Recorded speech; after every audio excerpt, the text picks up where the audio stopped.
To make a brown stock, drizzle beef bones with a little bit of olive oil and season liberally with salt and pepper.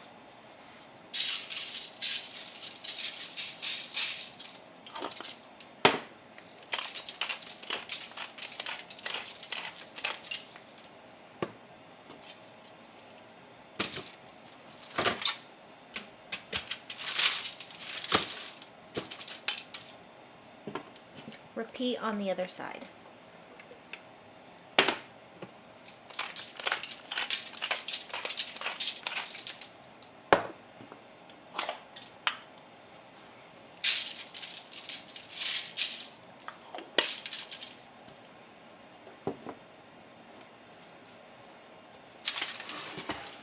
Roast in the oven at 400 degrees for an hour and a half.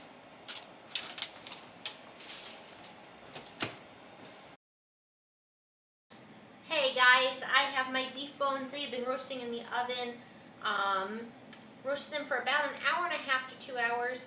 And we're going to go ahead. I've got my pot preheating here over medium heat. I'm going to add a little bit of oil in and start getting that warm. I'm just using some olive oil. I'm going to go ahead and saute my mirepoix. A lot of recipes for brown stock will call for you to go ahead and roast it in the oven as well. You certainly can do that. I am only doing mine in the pot today because I had church in between. So as soon as the bones were done, it was time for church. Instead of waiting for these to roast an hour, I'm just going to go ahead and get it going because I want to get my beef stock going. That way I am not up late tonight since it takes several hours. So that's really the only reason why I'm not doing it the traditional way of roasting it in the oven. But this will work just fine. So I'm going to get my oil hot. I'm going to add in, I have 3 carrots, 3 ribs of celery, and an onion diced. I also have a clove of garlic. For my bouquet garni, I have some bay leaves, I have some fresh oregano, some fresh thyme, and some parsley that we'll add in. Then of course we have our roasted beef bones. Now, something that you may not know or that might sound confusing, brown stock, maybe a lot of people might think is a beef stock. They might associate with the color. But brown stock you can make with chicken bones, you can make it with veal, you can make it with beef, whatever you'd like. What makes a brown stock different from a traditional stock is with traditional stock you just throw it right in the pot. You start here with your bones and your mirepoix, your bouquet garni, and get it going. With the brown stock we roast it first. Just adds another depth of flavor. Entirely up to you. I like making brown stock. I think it adds a good flavor to it. Sometimes I don't have time for roasting and I'll just do the traditional stock way. So it's really just a matter of time for me which one that I want. Sometimes the recipe as well. So I'm going to go ahead, I'm going to throw in my onions, my carrots, and my celery. I'm going to reserve that garlic for just a few. Let these kind of soften up a bit and brown a bit, and then I'll add that garlic in. It browns a lot quicker than everything else, and I don't want to get a bitter flavor in my stock because of that. So I will wait to add that in. And that was a pretty big clove of garlic. Sometimes I'll add 2 if they're smaller, but that was a big one, so I didn't need to do anything else. So I'm going to let this saute down. I'm going to head over to my Lazy Susan for a second and get some tomato paste. So I'm going to add that in after I get this all sauteed, and then we'll just add that in, kind of let it cook for a few seconds, steep it in color. We'll add our beef in and get going.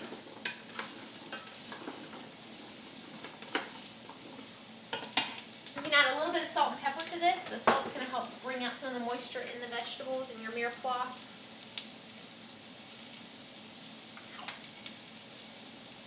And some pepper that I'll add in.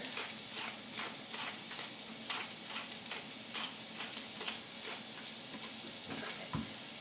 Alright, I'm going to give this a stir. I'm going to grab my tomato paste while this is cooking down. I'm also going to grab a bottle of wine and get that open because I think I'm going to deglaze the pan with some of the wine.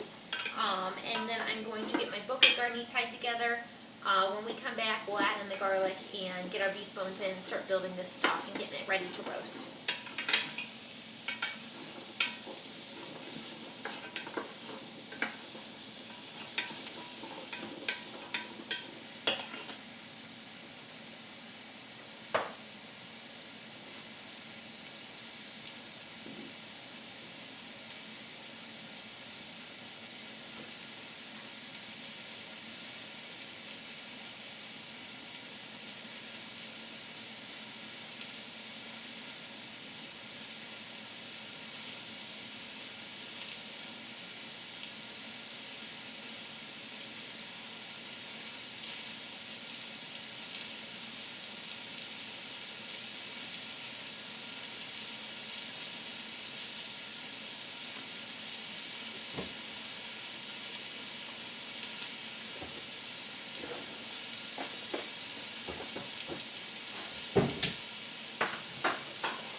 So my mirepoix is browning up nicely. I went ahead and added in the garlic and have some good color going on.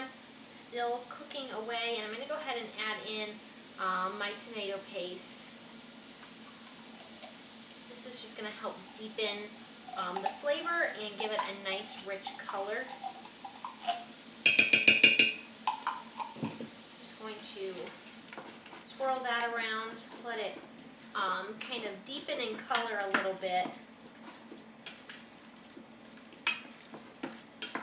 What's going to be nice is that we're going to be able to deglaze the bottom of this pan and get all of those nice browned on bits from the bottom into our sauce. That's where a lot of flavor is.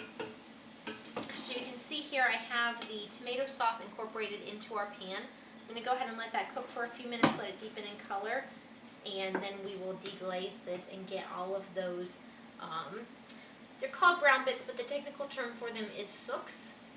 They are stuck to the bottom of the pan, and then we deglaze the pan, and that builds the fond or the foundation of our sauce for the brown bits to get into the sauce. It's called the fond.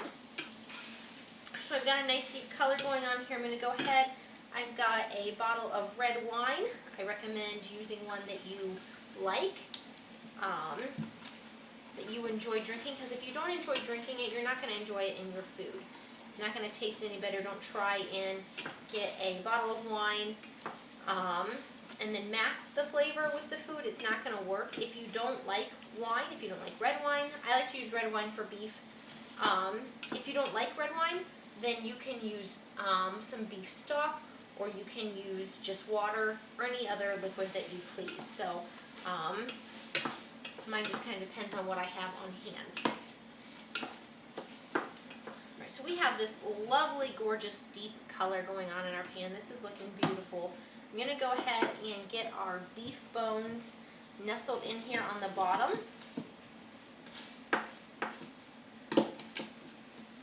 And then I am going to get all that off our spoon. I'm going to pour in some water, turn the heat down to medium-low, and get some water in here.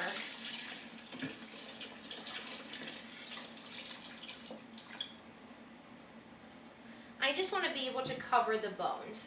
So I have a good amount in here. It's going to make a good, nice, flavorful stock. And I'm going to let this cook for several hours.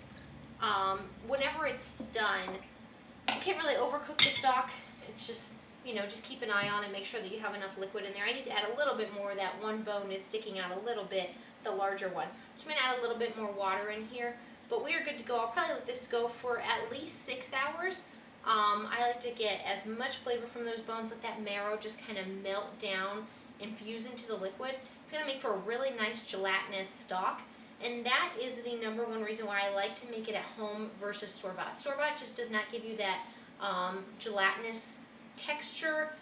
Has so much more flavor when you make it from home versus store-bought. So that's just why I like doing it this way. It doesn't take very long. It's a lot of inactive cook time. We roasted for about an hour and a half in the oven. That was just salt, pepper, and olive oil. It took all of about a minute, I think, and that was with me filming and explaining it to you. So it's really quick. You just pop it in the oven. An hour and a half later, take it out and move on to this step. This maybe took us about 10-15 minutes. So it's pretty simple and quick. Really worth it. You get a lot more flavor for it. So I'm going to go ahead and get my bouquet garni in there. I'm going to add in about 3 bay leaves. I have some parsley, oregano, and thyme here, and I'm just going to tuck this under all of my liquid. Kind of push it down under the surface. And we are set. That's it. I'm going to transfer this over to my oven behind me and let this go. Probably before I go to bed tonight, I'll go ahead, start cooling it down, put it in the refrigerator and storing it in containers, and I'll be able to use this for recipes throughout the week. And it's going to add so much flavor to my recipes, to my sauces. It's going to be great. So you can see my broth video. I have that link down below, and you can use this as a brown stock.